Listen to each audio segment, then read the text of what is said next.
बहुत सारे प्रोफेशन मैंने देखे हैं जिसमें ना कहीं मैंने बेरोजगारी देखी है। बट पता नहीं क्यों, मतलब मेरे ध्यान में आज तक कोई ऐसा डॉक्टर नहीं आया जो बेरोजगार है। तो क्या ये सच है कि इसमें बेरोजगारी नहीं है? नहीं, ऐसा नहीं है। क्या एक लोअर मिडिल क्लास फैमिली का एक लड़का या लड़की जिसकी कैपेसिटी नहीं है कि वो इतनी फीस भी भर सके, तो क्या वो डॉक्टर बन सकता है अगर वो पढ़ने में अच्छा है तो? निखिल जी, बहुत बढ़िया क्वेश्चन है। गवर्नमेंट कॉलेज में, बहुत सारी कॉलेजेस में ऐसा है कि आपकी जो बुक्स है वो भी आपको गवर्नमेंट प्रोवाइड करती है, वो भी अच्छा, फ्रेश बुक। मतलब जो भी बुक्स लगेगी, कोई भी चीज लगेगी, वो सारी चीज गवर्नमेंट आपको देगी। हाँ। नीट को क्लियर करने के लिए कोई सजेशन है आपका? नीट के लिए मतलब स्टेट बोर्ड फिर नाम का होता है मतलब? नीट सबसे ज़्यादा इम्पोर्टेंट है। गुजराती मीडियम है या कोई भी अपार्ट फ्रॉम इंग्लिश मीडियम, हाँ। तो उन बच्चों को डेफिनेटली इनिशियली बहुत दिक्कत आएगी। इंडिया में भी मेडिकल की स्टडी होती है और बहुत सारे लोग फॉरेन कंट्रीज में जाके भी स्टडी करना प्रेफर करते हैं। तो क्या इंडिया में पढ़ना सही रहता है या फिर बाहर जाना सही रहता है फाइनेंशियली और स्टडी वाइज?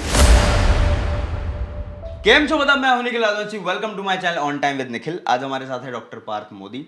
एक्चुअली बचपन से जब भी हम करियर के बारे में सोचते थे ना, तो डॉक्टर ऐसा एक वर्ड था जो हमेशा ही हमारे दिमाग में क्लिक करता था। तो आज उसी टॉपिक पे हम बात करने वाले हैं कि अगर आपको डॉक्टर फील्ड में या मेडिकल फील्ड में आपको एक करियर बनाना है तो आप क्या क्या चीज़ें ध्यान में रख सकते हो, क्या क्या आपको स्टेप्स फॉलो करने पड़ेंगे, कैसे आपका एडमिशन होगा, क्या प्रोसीजर होगी, आपको कैसे लोन मिल सकता है। बहुत सारी इंफॉर्मेशन इस वीडियो में हम डिस्कस करने वाले हैं। साथ ही साथ ये स्पेशली ये वीडियो उनके लिए है जो फ्यूचर में करियर बनाना चाहते हैं मेडिकल फील्ड में, और उन पेरेंट्स के लिए भी है जिनको मन है कि उनका बेटा या उनकी बेटी इस फील्ड में आगे जाए। ठीक है, तो इस वीडियो में आपको बहुत सारी इन्फॉर्मेशन मिलने वाली है, तो वीडियो को हम आगे स्टार्ट करते हैं। सबसे पहले मैं आपको वेलकम करना चाहूंगा मेरे शो पे। Welcome to my show on time with Nikhil, Parth Modi. Thank you Nikhil ji. जय श्री कृष्ण। जय श्री कृष्णा। मैं आपको एक चीज़ और बता दूं कि पार्थ मेरा बहुत अच्छा फ्रेंड है, हम बचपन से एक दूसरे को जानते हैं। तो आज मतलब हम बहुत फ्रैंकली कुछ बातें करने वाले हैं। तो मेरा सबसे पहला क्वेश्चन ना थोड़ा बेसिक है कि बहुत सारे प्रोफेशन मैंने देखे हैं जिसमें ना कहीं मैंने बेरोजगारी देखी है। कोई भी प्रोफेशन आप उठा के देख लो, हर प्रोफेशन में कहीं ना कुछ परसेंटेज लोग बेरोजगार तो होते ही हैं।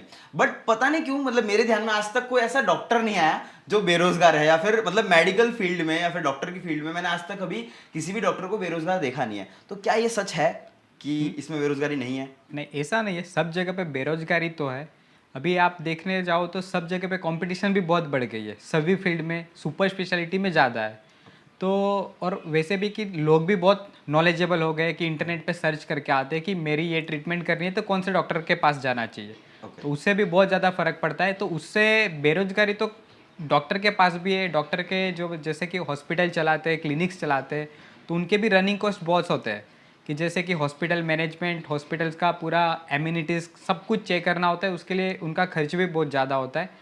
तो कहीं ना कहीं वो भी मैटर करता है कि उनकी वजह से फिर डॉक्टर्स की, सबसे पहले बात करें हम करियर रिगार्डिंग, तो उसकी फीस बहुत ज़्यादा है अभी। बेसिकली ये चीज है कि जितनी फीस हम भर रहे हैं उसके हिसाब से उतनी इनकम नहीं होती। हाँ, उतनी मतलब नहीं। वर्स्ट केस में हाँ, फिर अगर भी आप अप्रोक्स परसेंटेज कितने होंगे कि हाँ चलो शायद 10-20% लोग बेरोजगार होते होंगे? नहीं, हाँ, परसेंटेज तो कम है क्योंकि पता है कि अपने देश की इतनी सारी वस्ती है, तो उसमें से पता है कि सब कोई ना कोई तरीके से बीमार होने ही वाले, कभी ना कभी होने ही वाले। हाँ। तो वो चीज़ तो मैटर करेगी कि डॉक्टर तो कमाएगा, भूखा नहीं रहेगा। ठीक है। वो चीज़ है।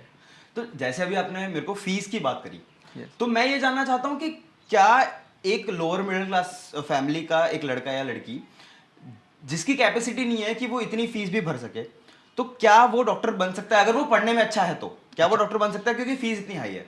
निखिल जी, बहुत बढ़िया क्वेश्चन है। डेफिनेटली वो लड़का लड़की जो है वो बन सकता है डॉक्टर, अगर वो खुद बनना चाहे तो। उसमें कोई दिक्कत नहीं है। और मैं अपने गुजरात स्टेट की बात करूँ तो गुजरात सरकार ने ऐसा एक दो स्कीम है, MYSY योजना और कन्या कल्याणी योजना। उसमें क्या है कि जो भी स्टूडेंट्स है, गर्ल है, तो उसको 6 लाख तक उसको फैसिलिटी मिलती है। ओके। और उसमें कंडीशन है कि उसमें पेरेंट्स की इनकम लेस देन 8 लैक्स होनी चाहिए। पर वो मिलता है, वो श्योर है। तो मतलब ये ऑल ओवर इंडिया के लिए है या फिर सिर्फ गुजरात के लिए है? गुजरात के लिए, बाकी सब स्टेट्स के लिए भी, पर डिफरेंट डिफरेंट फैसिलिटीज़ अवेलेबल है। वो आपको का नियरेस्ट जो भी एजुकेशन डिपार्टमेंट होता है वहाँ से आपको मिल सकती है। एग्जैक्टली कहाँ से मिल सकता है? तो हम डिस्क्रिप्शन में वो चीज़ें डाल सकते हैं कि ताकि लोगों को भी आइडिया लगे कि कहाँ पे वो ये सब इन्फॉर्मेशन चीज निकालनी है। हाँ। गुजरात के लिए ये ऑनलाइन है, ऑनलाइन ही एप्लीकेशन करना है। उसकी जो लिंक है मैं आपको बता दूंगा, वो आप डिस्क्रिप्शन में डाल देना। ठीक है। उस पर ही अप्लाई करना है। उस पर सब एलिजिबल क्राइटेरिया दिया हुआ है कि कौन एलिजिबल है, कौन नहीं है, ओके। वो सब उसमें दिया हुआ है। ओके, और वैसे देखा जाए तो गवर्नमेंट की फीस कम होती है, कितनी होती है वैसे? जैसे कि गवर्नमेंट में 10,000 से लेके 1 लाख तक होता है पर ईयर का। ठीक है। और वही सेल्फ फाइनेंस कॉलेज है, प्राइवेट कॉलेज है, डीम यूनिवर्सिटीज़ के कॉलेज है, उनके स्टार्टिंग है कि 3 लाख से लेके पर ईयर 20-30 लाख तक होता है। हाँ, मतलब अगर कोई बंदा पढ़ने में अच्छा है तो वो गवर्नमेंट कॉलेज में एडमिशन ले सकता डेफिनेटली है, जिसकी वजह डेफिनेटली से वो बन सकता है। हाँ बट अगर गवर्नमेंट कॉलेज में उसका नंबर नहीं लगा तो उसको दिक्कत हो सकती है, डेफिनेटली क्योंकि वो इतना नहीं बड़ा होगा। लोन, हाँ अगर मान लो कि गवर्नमेंट कॉलेज में उसका एडमिशन नहीं हुआ, बट क्या प्राइवेट कॉलेजेस में फीस भरने के लिए गवर्नमेंट लोन देती है? क्योंकि अब जैसे 1 CR तक फीस जाती है तो उतनी लोन मिलती है स्टूडेंट बेस पे। निखिल जी, इतनी लोन तो सरकार बैंक देती नहीं है विदाउट गारंटेड। ओके। उसके बाद भी देती है तो लेस देन 5 लाख है तो आपको विदाउट गारंटेड दे देगा, कुछ भी मॉर्गेज मत करो। लेकिन उसके बाद सब बैंक का अलग अलग क्राइटेरिया है, रेट ऑफ इंटरेस्ट भी ज़्यादा है स्टूडेंट्स लोन का, वो सब बहुत मैटर करता है। तो मतलब बेसिकली ये चीज हो गई कि हाँ अगर आप पढ़ाई में अच्छे हो और गवर्नमेंट कॉलेज में आपका एडमिशन हो गया तो हो सकता है, बाकी तो नेक्स्ट टू इम्पॉसिबल चीज है। हाँ वो तो है, बहुत फीस ज़्यादा है। पर तो उसके हिसाब से फिर डिमांड है उतनी डॉक्टर्स की कि हाँ डॉक्टर्स मतलब गवर्नमेंट हॉस्पिटल्स में या फिर नॉर्मल क्लिनिक्स में तो इतनी डिमांड है जितने लोग बन रहे हैं डॉक्टर? हाँ, डॉक्टर्स की डिमांड्स तो है, ओके। पर वो जैसे कि इतने पैसे खर्च करके जो डॉक्टर बनेगा वो गवर्नमेंट में वो उसकी सर्विस नहीं देगा। ओके। क्योंकि डेफिनेटली उसने 1 करोड़ रुपए डाले हुए हैं, तो उसको रिटर्न भी चाहिए होते हैं। ओके। तो वो खुद का क्लिनिक करेगा और 1 CR जो डाले दे सकता है, फीस भर सकता है, ठीक है। उसके पास डेफिनेटली हॉस्पिटल के लिए भी पैसे इजीली मिल सकते हैं कि वो मैनेज हो जाएंगे, उसको लोन भी मिल सकती है। तो वो जो अपना बॉन्ड्स होते हैं, सब जगह पे मेडिकल कॉलेज में बॉन्ड्स होते हैं कि आपका मेडिकल एजुकेशन ख़त्म होने के बाद इंटर्नशिप, उसके बाद नियर बाई जो भी अपने गवर्नमेंट हॉस्पिटल्स है वहाँ पे आपको सर्विस देनी होती है 1 साल तक, 2 साल तक। अच्छा, ये मैंडेटरी होता है? मैंडेटरी है, अगर आप नहीं कर रहे हो तो आपको वो बॉन्ड हॉस्पिटल को पेड अप करना रहेगा। अच्छा, ओके। तो ऐसी कोई चीज ऐसी है जो कंपलसरी करनी ही पड़ती है, मतलब मैंडेटरी हाँ है? यस, ये मैंडेटरी है, सब जगह पे है। ऐसी और कौन सी चीज है मतलब? बस यही मेनली है, बाकी सब तो कोई नहीं है। और इंटर्नशिप में जो स्टूडेंट्स हैं उनको स्टाइपेंड भी मिलता है, वो भी अच्छा रहता है। ऑलमोस्ट वो भी 25,000 से स्टार्ट होके 1 लाख 1.5 तक मिलता है।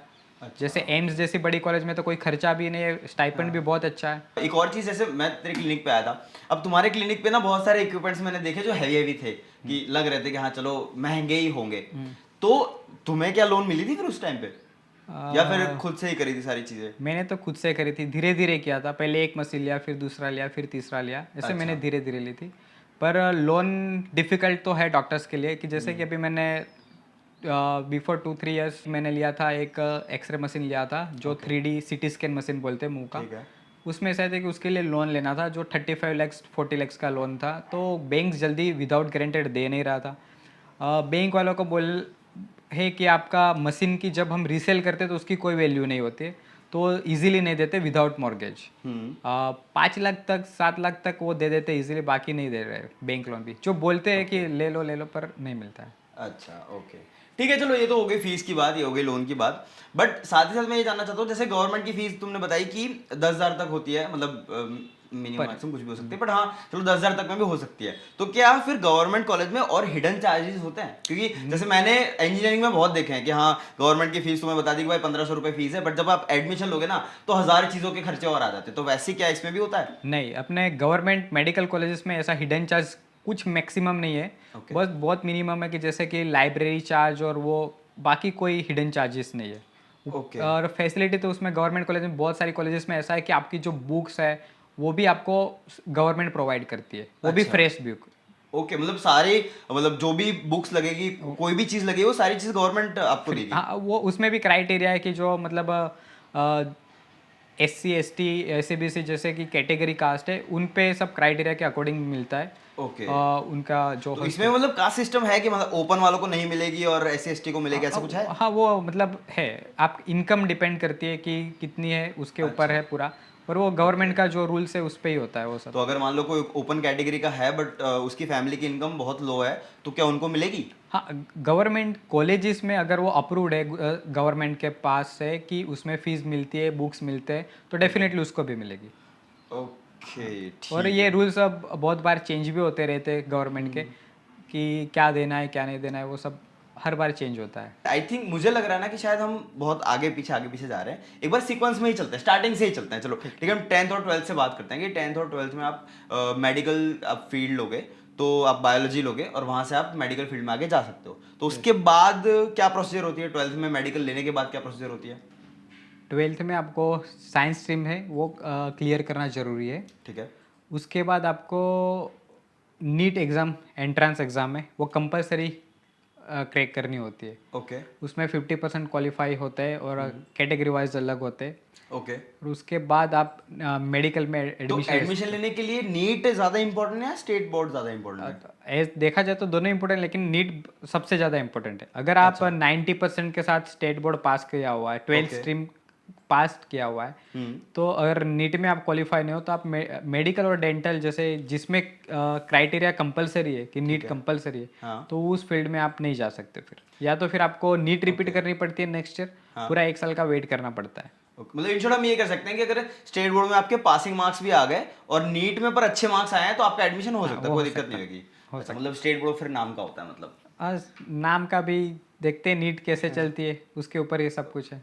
हाँ मतलब पर वही है, इनडायरेक्टली पढ़ाई तो पढ़ाई है, मेडिकल की पढ़ाई है, आज नहीं तो कल तुम्हें वो चीज़ पढ़नी तो पड़ेगी। स्टेट बोर्ड भी मैटर करता है मेरिट में, लेकिन वो आगे क्या है कि सेम बंदा कि सेम स्टेट बोर्ड का सेम रैंक पे है, कि सेम उसका स्कोर कार्ड है नीट में, कि उसका भी स्कोर 200 है और जो स्टेट बोर्ड में उसका भी 200 है, तब 12th स्ट्रीम का उसका मेरिट चेक किया जाता है। वो सब चीज़ें होती है। समझ गया। अब जैसे 12th की हम बात कर रहे हैं, मेरे दिमाग में एक चीज़ आ रही है कि मैं पढ़ा था गुजराती मीडियम से, आई थिंक तुम भी पढ़े थे गुजराती मीडियम से। सही है। अब हम ना 12th तक पढ़ते आ रहे थे कि जैसे फॉर एन एग्जांपल इंजीनियरिंग में एक वर्ड होता है वेलोसिटी, ठीक है, वेलोसिटी हम पढ़ते आ रहे थे। अब वो कॉलेज के बाद हमें पता चला जब हम इंग्लिश में हमारी पढ़ाई आई तब, पर जब हम गुजराती मीडियम में थे तब हम पढ़ रहे थे उसको वेग।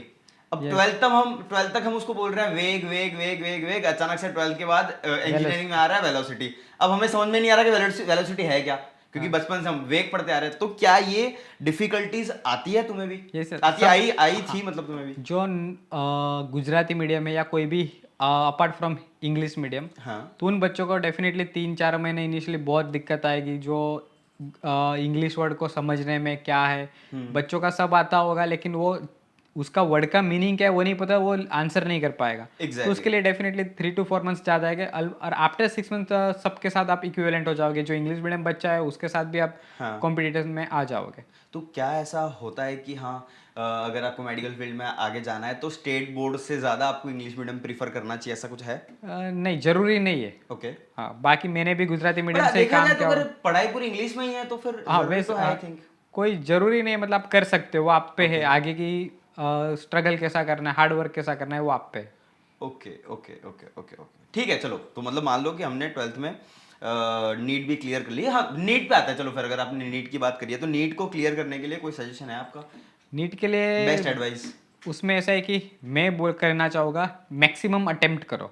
ओके अगर आप 50% श्योर हो, क्योंकि उसमें नेगेटिव सिस्टम है, ओके +4 -1, नेगेटिव है तो -1 है। तो आपको ध्यान रखना है कि जितने आप कम अटेम्प्ट करोगे उतने पीछे वैसे ही चले जाओगे आप। ओके लेकिन ऐसा है कि आप श्योर हो कि जितने आपने सही किए वो 100% सही है, कि उसमें हार्डली 0.1% चांस है कि वो गलत हो सकते, तो फिर मैक्सिमम अटेम्प्ट मत करो।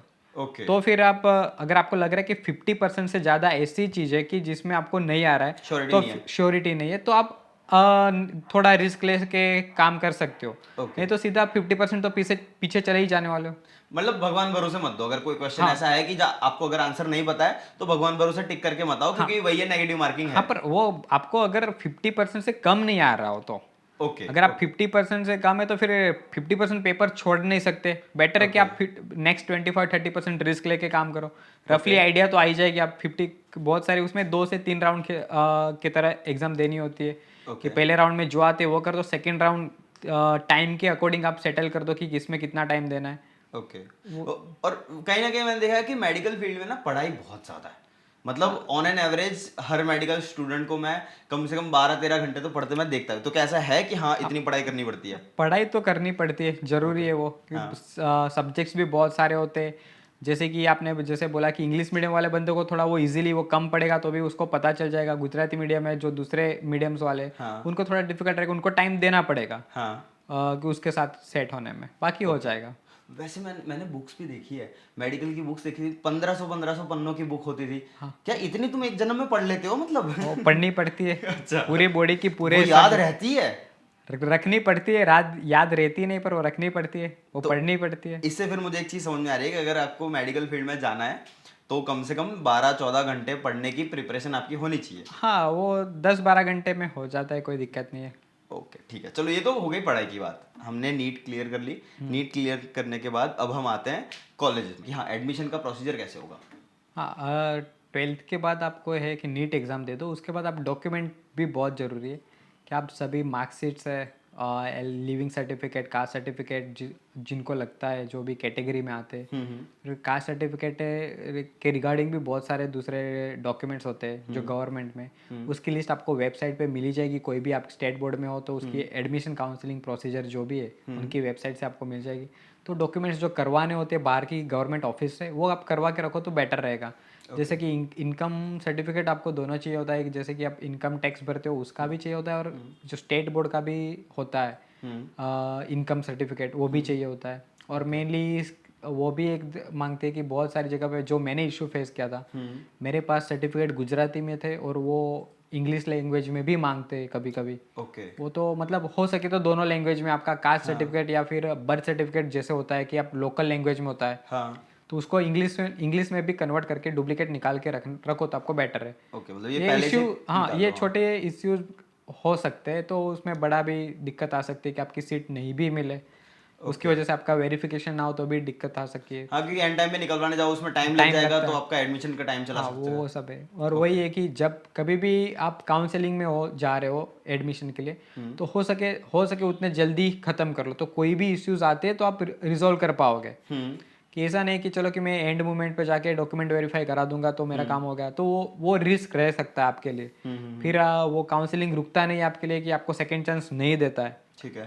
तो बेटर है कि आप हो सके उतना जल्दी वो सब चीज़ें निपटा लो। ओके ठीक है। जैसे ही कि आपने 12th खत्म किया, नीट दो, नीट एंट्रेंस क्लियर हुआ, 12th स्ट्रीम के एग्ज़ाम के बाद नीट का एग्ज़ाम आएगा, ठीक है। एंट्रेंस उसका रिजल्ट आएगा, उसके अकॉर्डिंग आपका मेरिट डिसाइड होगा।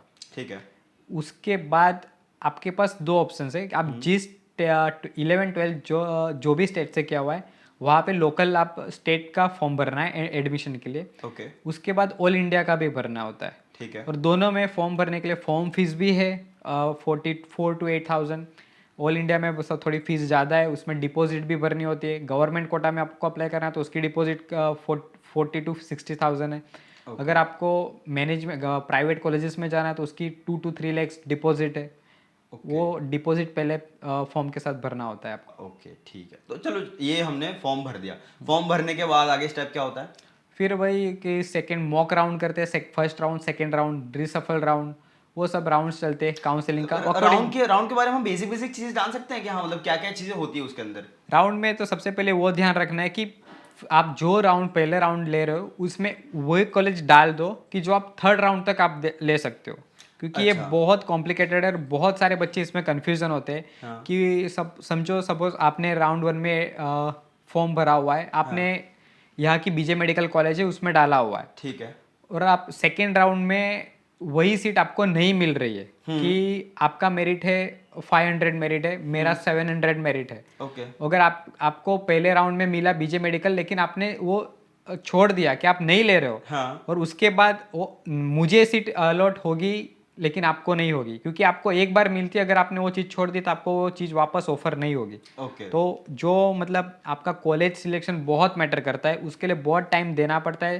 क्योंकि कॉलेज उसमें क्या है कि आपको फीस भी बहुत ध्यान में रखनी होती है। फीस भी बहुत फ्लक्चुएटेड, ऐसा नहीं है कि इसके 2 लाख है तो दूसरी 2.5 लाख, ऐसा नहीं, 2 है, किसी की 4 है, किसी की 8 है, किसी की 18 है। ओके। तो आपको फीस, एरिया, वो सब समझ के फिर शॉर्ट लिस्ट रेडी करनी होती है। तो उसके क्या बाद आप कहीं पे ऐसा कोई लिस्ट है जहां से पता चल सके कि कौन सी कॉलेज में कितनी फीस चल रही है? हाँ वो हर बार काउंसलिंग जब आप फॉर्म भरोगे तब आपको दिया जाएगा एडमिशन काउंसिल से ही दिया जाएगा कि फी स्ट्रक्चर दिया नहीं, जाएगा। अगर जनरली जैसे मैंने तो फॉर्म वॉर्म कुछ भी नहीं भरा, पर मेरे को बस जनरल नॉलेज के लिए जानना है, तो क्या मुझे जानने को मिल सकता है? ऐसी कोई वेबसाइट है जहाँ हाँ पे हाँ, मतलब वेबसाइट है, हर स्टेट की है, नीट की भी है, ऑल इंडिया एडमिशन वाले की, सब आपको सब मिल जाएगा ठीक है, उसमें। हम डिस्क्रिप्शन में डाल देंगे, आप वहां से हाँ चेक कर ठीक सकते हो। ठीक है। अब क्या थोड़ा बेसिक बेसिक कॉलेज के नाम पता चल सकते हैं कि हाँ ये कॉलेजेस अच्छी है, कि इसमें आपको जाना चाहिए, ये मतलब स्टडी के हिसाब से ज्यादा सही रहती है, ऐसा कुछ? सब मेडिकल कॉलेजेस अच्छी है, सब में कुछ ना कुछ प्लस माइनस रहने वाला है।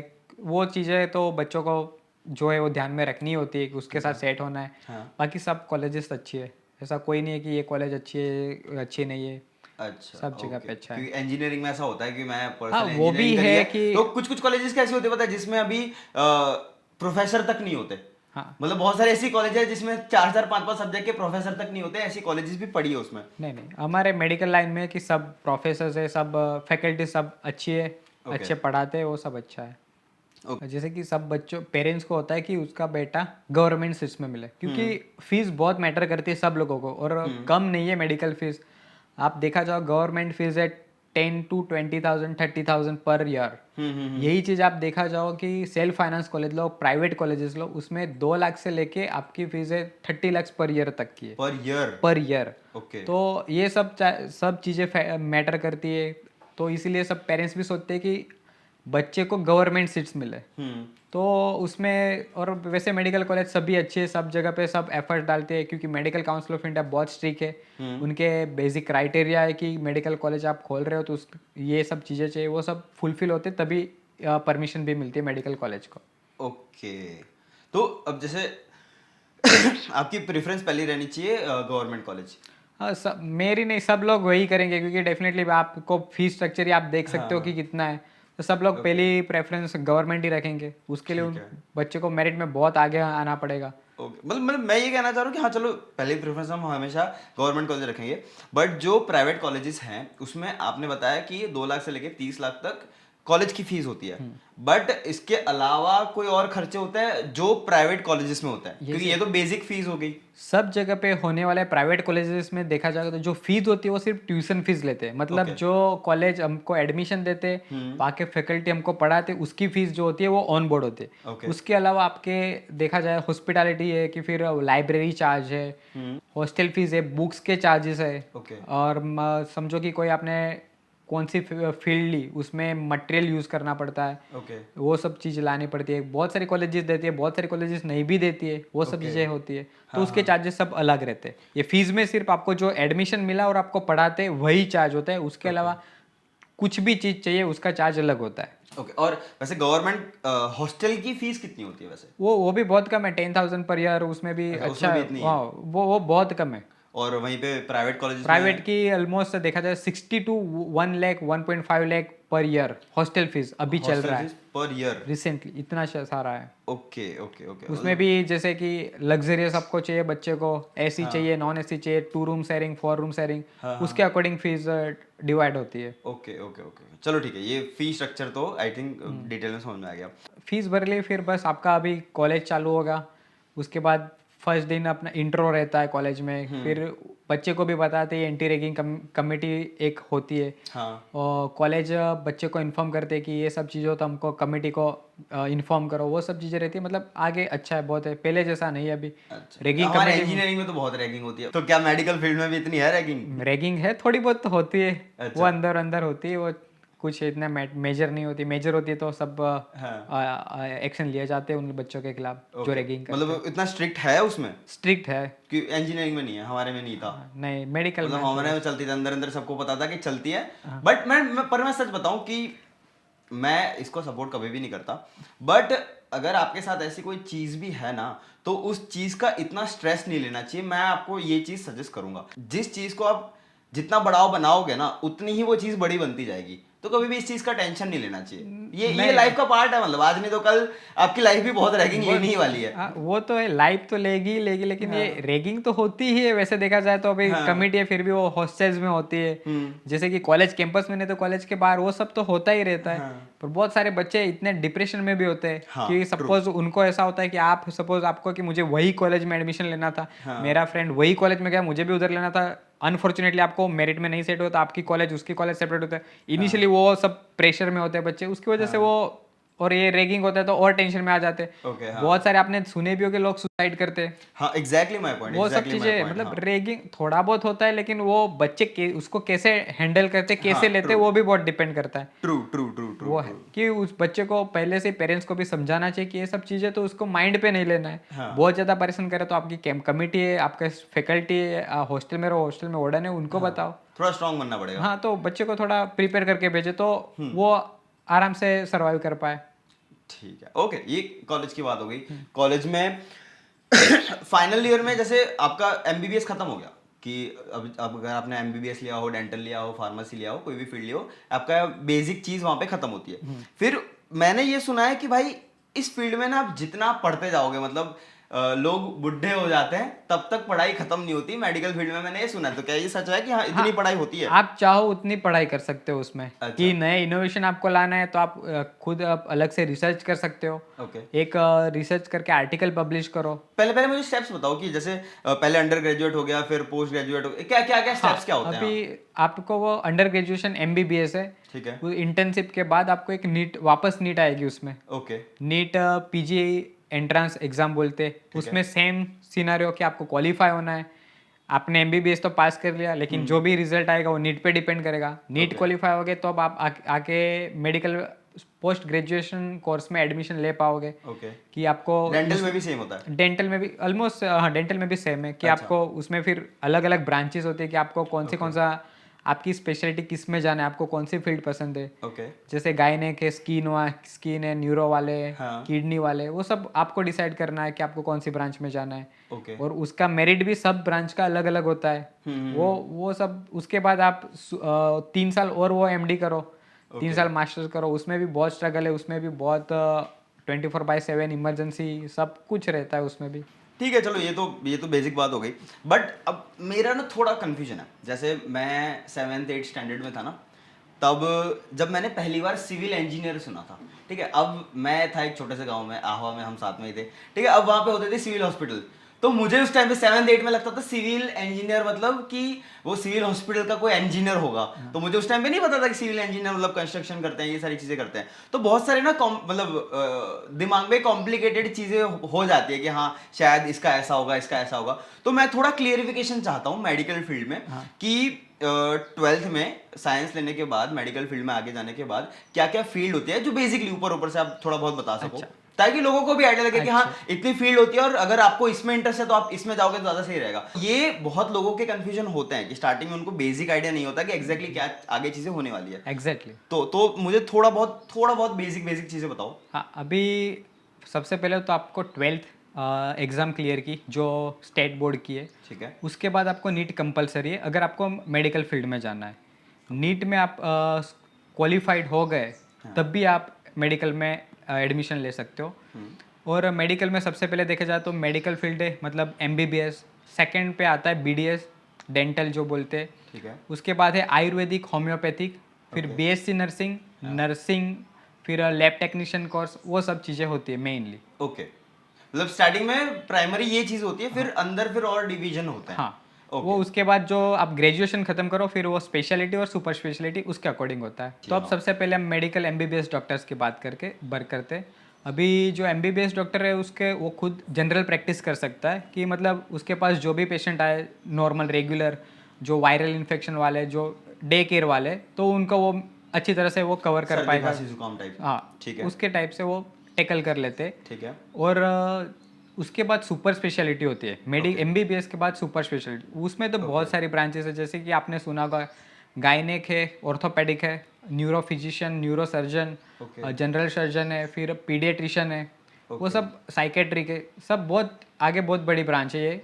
उसमें जो भी डॉक्टर्स थे उनके इंटरेस्ट से जाते हैं, बहुत सारे लोग उनके पीजी के कट ऑफ के ऊपर से जाते हैं कि वो एलिजिबल कौन से सीट के लिए होते हैं। उसके अकॉर्डिंग भी बहुत सारों को चूज करना पड़ता है। फीस भी बहुत मैटर करती है, जैसे कि अपने गवर्नमेंट वैसा ही उसमें भी है कि गवर्नमेंट में से आप सुपर स्पेशलिटी करते हो तो उसकी फीस 25,000 पर ईयर है। ठीक है, और वही चीज़ आप सेल्फ फाइनेंस कॉलेज से करने जाओ तो पर ईयर 10 लाख से स्टार्ट होके तो वो 1 ईयर तक जाता है पूरा पूरा पैकेज मतलब 3 साल का जो है वो 1 CR 2 CR 3 CR तक होता है। ओके। तो अब जैसे मान लो कि कोई भी डॉक्टर हो उसको बेसिकली पहले एमबीबीएस करना पड़ेगा, उसके बाद वो स्पेशलाइजेशन में जाएगा। हाँ। तो क्या ऐसा होता है कि अगर मान लो कि अगर कोई बंदा स्पेशलाइजेशन में नहीं गया, सिर्फ उसने एमबीबीएस ही करा है, तो क्या उसकी कोई लिमिटेशन होती है कि वो इतनी ही चीजें कर सकता है या उतनी ही चीजें कर सकता है? Yes. जैसे मान लो कि फॉर एन एग्जांपल वो क्लिनिक नहीं खोल सकता, ऐसी कोई चीजें होती है? नहीं, क्लिनिक डेफिनेटली वो खोल सकता है, लेकिन लिमिटेशन आती है कि Okay. आगे मेडिकल काउंसिल ऑफ इंडिया है, उसका रूल्स और रेगुलेशन बहुत स्ट्रिक्ट है। उसको फॉलो करना होता है कि उसमें पूरा मेंशन किया हुआ है कि एमबीबीएस डॉक्टर क्या कर सकता है और क्या नहीं कर सकता अच्छा, है। मतलब स्पेसिफिक स्पेसिफाइड है पूरा। ओके, मतलब कुछ कुछ बीमारी ही वो इलाज कर सकता हाँ, है, ऑलमोस्ट बाकी उसको आता भी हो पर डिटेल में वो चीज नहीं कर सकता वो। बेसिक लेवल पे उसको सब कर सकता है, कोई भी Okay. बीमारी हो, कोई भी इमरजेंसी हो, कुछ भी, वो सब बेसिक लेवल पे कर सकता है। ठीक और है। उसके पास ऑथोरिटी भी रहती है कि वो रेफर कर सकता है, क्योंकि उसके पास एमबीबीएस है तो इक्विपमेंट नहीं रहेंगे, तो Okay. उसको नियरेस्ट जो सिविल हॉस्पिटल्स है, बड़ी हॉस्पिटल्स है, वहाँ पे पेशेंट को ट्रांसफर करना पड़ सकता है। ये इतनी कैटेगरी है या इतने टाइप्स हैं, तो उसमें क्या ऐसा रहता है कि हाँ इस फील्ड में ज्यादा कमाई है और कुछ और फील्ड में कम है, ऐसा कुछ है? डेफिनेटली वो तो है सब। जैसे कि आपने देखो ये कार्डियक सर्जन है, हाँ। वो सबसे बेस्ट है। Okay. बहुत कम है, जरूरत है पूरे ऑल ओवर इंडिया भी देखा जाए, जरूरत है उससे भी कम है। ओके। तो उसमें है पैसे, सर्जरी है उसका, लेकिन वो जो भी है कि उनके हॉस्पिटल के लिए भी जो चाहिए वो बहुत बड़ी इन्वेस्टमेंट लगता है। ओके। और मेन तो जो भी है पेशेंट का रिस्क लेना, हाँ। रिस्क के साथ काम करना, वो Okay. बहुत बड़ी जिम्मेदारी होती है। Okay, true. रिस्क भी उतना है और इनकम रिस्क भी तो उतनी है। बहुत, मेडिकल में हर डॉक्टर के पास रिस्क है। ओके। ये आपकी बॉडी अलग है, हाँ। सबकी बॉडी अलग होती है। आपको कोई चीज़ पसंद है, सामने वाले को नहीं पसंद है, हाँ। पर दोनों चीज़ खराब नहीं होती, वो हाँ। चीज़ भी है। वो सब बहुत सारी फैक्टर्स मैटर करते हैं, लेकिन लोग समझते भी नहीं है, ओके। वो भी है। तो अब जैसे इतनी सारी फील्ड हैं, सिर्फ हम मेडिकल की बात नहीं करेंगे, मेडिकल हो गया, डेंटल हो गया, फार्मेसी हो गया, फिजियोथेरापिस्ट हो गया, बहुत सारी चीजें हैं जो मेडिकल लाइन में आगे आती है। तो उनमें से आपके हिसाब से कौन सी ऐसी फील्ड है जिसमें अभी के हिसाब से बहुत इनकम कम है, ऐसा आपको लगता है? नहीं, मेडिकल की सब फील्ड इनकम, सब में आपको इनकम मिल जाएगी, लेकिन आपको सोचना है कि आपको कौन सी चीज़ में इंटरेस्ट है। ओके। अगर आप देखो कि आप मुझे बोलो कि मुझे खून देखना पसंद नहीं और आप सर्जरी में गए, तो आप कुछ नहीं कर पाओगे। या फिर चलो कि कैसे भी करके आपने सर्जरी खत्म कर लिया, फिर आप प्रैक्टिस नहीं करोगे आगे, हाँ। आप अटक जाओगे वहाँ पे। तो ऐसा नहीं है कि कोई फील्ड अच्छी है कोई खराब है, आपको इंटरेस्ट है वो चीज़ करो तो आप डेफिनेटली आप अर्न करने वाले हो, आपका करियर अच्छा सेट होने वाला है। जहां तक मुझे लगता है ना कि जो आपने वो खून वाली बात बोली, तो मोस्टली ऑब्वियस सी बात है कि डॉक्टर फील्ड में भी जो आगे जाते होंगे उनको भी फर्स्ट ईयर में दिक्कत तो होती होगी, but I think final year तक धीरे धीरे वो हाँ, आदत पड़ जाती आदत होगी। पड़ जाती है, बहुत सारे को पड़ती है, बहुत सारे को नहीं पड़ती, बहुत अच्छा, सारे ऐसे भी बीच लोग में, होते हैं? बीच में भी ड्रॉप आउट होते हैं। फर्स्ट ईयर में बहुत सारे बच्चे ड्रॉप आउट होते हैं, अच्छा। वो सब चीजें होती है। ऐसा नहीं है कि और उसने अगर मान लो admission- कि जैसे कोई बंदा पढ़ाई में अच्छा है, हर चीज में अच्छा है, बट वो खून नहीं देख सकता और फाइनल ईयर तक उसको वो आदत पड़ी नहीं कभी, हाँ, तो फिर वो क्या करेगा? वो उसका अल्टरनेटिव ढूंढ लेगा। जैसे कि? आइदर जैसे कि हमारे इसमें भी होती है कि clinical branch, non clinical branch. Okay. जैसे कि रेडियोलॉजिस्ट ब्रांच है, वो पैथोलॉजी ब्रांच है, जैसे आपने ब्लड रिपोर्ट देते हो, हाँ हाँ। वो जैसे क्या है कि वो पूरा मशीनरी हो गया अभी ब्लड तो। रिपोर्ट देने के लिए भी ब्लड तो देखना ही वो पड़ेगा ना फिर? असिस्टेंट टेक्नीशियन लेगा। ओके। हाँ, ओके। वो जो डॉक्टर है वो तो जो भी है वो उसकी स्लाइड होती है, स्लाइड में देखेगा, इन्वेस्टिगेशन करेगा। ब्लड से बहुत कम लेना देना रहता है, ऐसी नॉन क्लिनिकल ब्रांच बोलते हैं जैसे कि। हाँ हाँ तो उसमें वो उसकी करता है कि अगर मेडिकल छोड़ना है तो फिर वो आउट ऑफ एब्रॉड चला जाते हैं, वहाँ पे भी उनके वो सब अल्टरनेटिव, सबको सब चीज़ का मिलता ही है आज के ज़माने में। ओके। चलो, वैसे ऑलमोस्ट हमें हर इन्फॉर्मेशन मिल चुकी है, बट एक लास्ट मेरा एक क्वेश्चन है जो मैं कब से पूछना चाह रहा था कि इंडिया में भी मेडिकल की स्टडी होती है और बहुत सारे लोग फॉरेन कंट्रीज में जाके भी स्टडी करना प्रेफर करते हैं, तो क्या इंडिया में पढ़ना सही रहता है या फिर बाहर जाना सही रहता है, फाइनेंशियली और स्टडी वाइज भी? अगर मैं आप मुझे पूछो तो मैं बोलूँगा कि डेफिनेटली आपको इंडिया में स्टडीज़ करनी चाहिए, ओके। क्योंकि यहाँ से आप आउट ऑफ कंट्री में जाओगे, बहुत सारे क्राइसिस रहेंगे, रहना करना खाना पीना सब चीज़ें, उनके डिसीजेज अलग है। फिर वहाँ से आपने चलो कि आपने वहाँ से कंप्लीट कर ली, फिर यहाँ पे एंट्रेंस देनी पड़ेगी आपको, वो क्रैक नहीं कर पाए वो साल में आई थिंक 2 बार दे सकते हो। ओके। उसकी रिपीटेशन वो ऐसा भी नहीं कि आप इजीली वो क्रैक कर सको, वो थोड़ा रिलेटिवली टफ है, उसके लिए भी आपको प्रिपेयर करना है। हाँ। तो उससे बेटर है कि आप खुद की कंट्री में करो। हाँ, फाइनेंशियली आपको बाहर करोगे बहुत फर्क पड़ेगा, जैसे कि आपको मैंने बोला कि बाहर आप एमबीबीएस करने जा रहे हो, हाँ। तो ऑलमोस्ट 30-40 लैक्स में आप पूरा एमबीबीएस कंप्लीट करके आ जाओगे रिटर्न टू इंडिया। ओके। और आप वही चीज़ आप बाहर इंडिया में करोगे तो उसका ऑलमोस्ट डेफिनेटली डबल ट्रिपल हो सकता है। हाँ हाँ पर वो है कि आपको तो याद फाइनेंशियली देखा जाए तो फिर बाहर की कंट्री ज्यादा अच्छी है। फाइनेंशियली ज़्यादा अच्छी, लेकिन उसमें रिस्क है, बच्चा इतना दूर रहेगा, सब पेरेंट्स की सेकेंडरी टेंशन, सब कुछ बहुत सारी चीज़ें। वहाँ का खाना भी अपने को मिले ना मिले, ऐसा सूट हो ना हो। अच्छा और ओके। सेकंड थिंग कि आप यहाँ पे करो तो आपके कांटेक्ट धीरे धीरे मेडिकल फील्ड में बनते जाएंगे। जैसे कि आप प्रैक्टिस में बैठ रहे हो तो आपको इनिशियली चलो कि आपके पास इतना फाइनेंस फंड नहीं है कि आप खुद का क्लिनिक कर सको, तो आपको इजीली रिकमेंडेशन लेटर मिल जाएगा, तो आप कहाँ पे भी आपको जॉब मिल सकती है। वो सब चीज़ें मतलब इंडिया में रहोगे, home ground is home ground, वो चीज़ ओके मैटर करती है। तो मतलब अगर जिनको मान लो कि अगर फॉरेन कंट्रीज में सेटल ही होना है तो उनके लिए वो हाँ सही है। हाँ, उनके लिए सही है फिर वो, पर वो भी डिफिकल्ट है। जैसे कि आपने यहाँ पे एमबीबीएस किया और फिर आपको अब्रॉड जाना है, तो आपकी यहाँ की एमबीबीएस की डिग्री वहाँ पे ऑलमोस्ट जीरो है। ओके वहाँ पे वापस उतने ही पैसे लगाओ तब जाके आपको 3 से 4 एग्जाम होती है, वो क्रैक होती है। ओके मतलब वो इतना इजी नहीं है। आपने सुना कि बहुत लोग बाहर जा रहे हैं कि मास्टर्स कर रहे हैं, yes definitely they are doing masters, पर उनका बहुत सारे लोगों के ऐसा है कि वो पूरी फील्ड भी चेंज कर देते हैं। ओके और बाय द टाइम वो उनका ये एंट्रेंस मेडिकल के एंट्रेंस एग्जाम की प्रिपरेशन करते देते भी है, उसकी फीस भी बहुत सारी है। तो बहुत सारे लोग आपने भी देखोगे, आपके भी फ्रेंड गए होंगे कि वो फिर क्विट कर देते कि इतना फिर दूसरा जो कोर्स लिया है उसमें उनको अच्छी सैलरी वाले जॉब मिल सकती है, तो फिर और डेफिनेटली वो क्विट कर देते ये। ओके और स्टडी वाइज ये तो फाइनेंशियली बात हो गई ना, स्टडी वाइज स्टडी वाइज तो इंडिया बेटर है फॉरेन कंट्रीज बेटर है?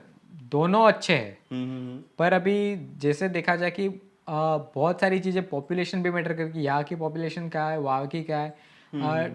फॉरेन कंट्रीज़ में थोड़ा अच्छा है कि उनका प्रोटोकॉल है, क्योंकि ऑन अपॉइंटमेंट तो ऑलमोस्ट प्रोटोकॉल बहुत स्ट्रिक्टली फॉलोज होते हैं। यहाँ पे देखा जाए कि आपको कुछ हुआ तुरंत डॉक्टर के पास दौड़ के बैठ गए बाहर, और वो होता है। जैसे कि फॉरेन में थोड़ा स्ट्रिक्ट है, इमरजेंसी है तो आपको इजीली ले सकते, बाकी तो इंडिया बेटर है। फिर भी मैं मेरे हिसाब से इंडिया बेटर है ओके अगर मेडिकल करना है तो, क्योंकि आप डेफिनेटली आपको हाँ उसके लिए फिर आप कोर्सेज एक्स्ट्रा कोर्स है, जैसे कि बहुत सारी स्पेसिफिक ट्रीटमेंट्स है, उसके लिए डेफिनेटली आप जाओ।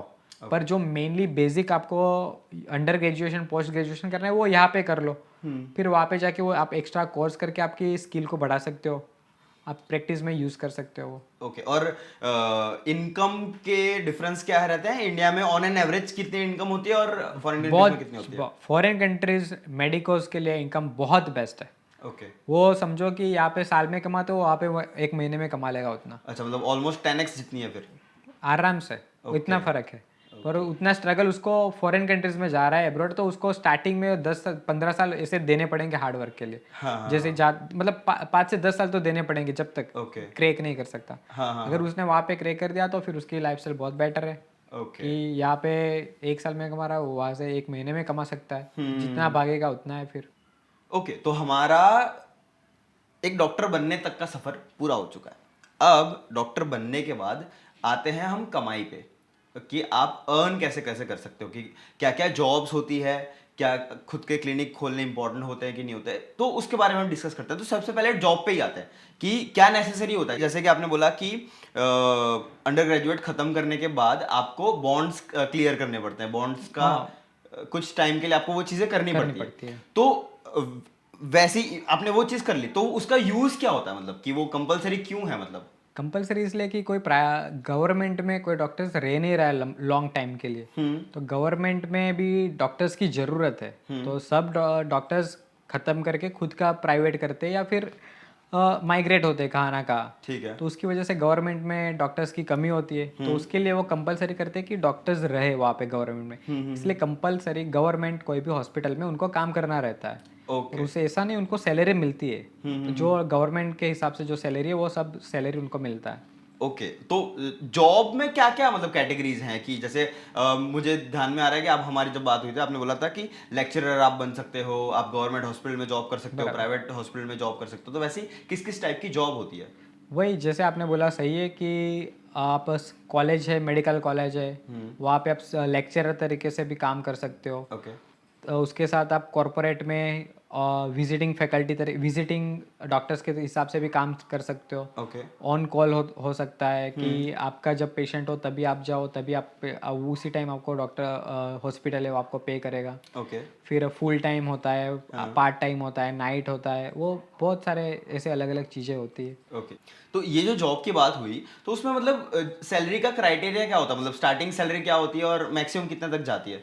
जैसे आप गवर्नमेंट में देखा जाए तो मेडिकल डॉक्टर्स जो एमबीबीएस है उनका ऑलमोस्ट 30-40,000 से लेके 1 लाख स्टार्टिंग Okay. 1 लाख तक होती है। सब जगह पे स्टेट वाइज सब हॉस्पिटल वाइज अलग अलग होती है। हाँ हाँ कौन से एरिया रूरल एरिया में तो उनकी सैलरी थोड़ी अलग होती है। और उसमें भी है कि आप गवर्नमेंट जॉब कर रहे हो, गवर्नमेंट हॉस्पिटल में आप एज अ डॉक्टर वर्क कर रहे हो, तो आपको प्राइवेट का नहीं कर सकते।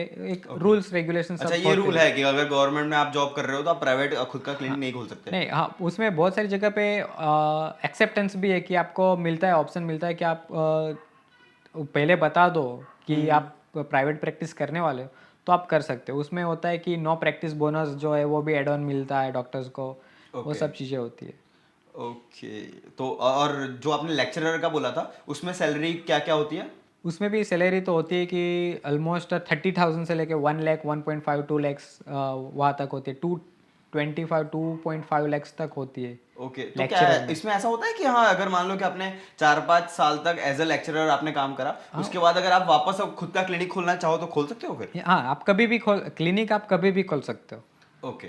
कभी भी खोल सकते हो, कहाँ पे भी खोल सकते हो, उससे कोई लेना देना नहीं है। तो जैसे क्लिनिक खोलने की बात आई, तो क्लिनिक एस्टैब्लिश कैसे होता है, क्या क्या चीजें लगती है? क्योंकि जैसे फॉर एन एग्जांपल, मेरा सवाल आपको शायद थोड़ा हंसी आ सकती है, बट जैसे हम नॉर्मल एक बात करें कि अगर मुझे मिर्ची लेनी है तो मैं किराने के स्टोर पे चला जाऊंगा, मुझे हल्दी लेनी है तो मैं किराने के स्टोर पे चला जाऊंगा, बट जो डॉक्टर के इक्विपमेंट्स होते हैं वो कहाँ से लेने होते हाँ, हैं? वो जैसे ही देखा जाए कि कॉलेजेस में भी जो जो भी हॉस्पिटल एस्टाब्लिश करके देते, उनकी एजेंसीज, उनके मार्केटिंग एजेंट जो है वो ओके डेमो देने के लिए आते, बताने के लिए आते, वो सब चालू ही होता है। तो आपको ओके। कॉन्टेक्ट तो मिल ही जाते हैं सुनर और कॉलेज से ही मिल लेटर, जाता है? कॉलेज से ही मिल जाते हैं। आपके सीनियर्स हो गए, सीनियर से मिल जाते।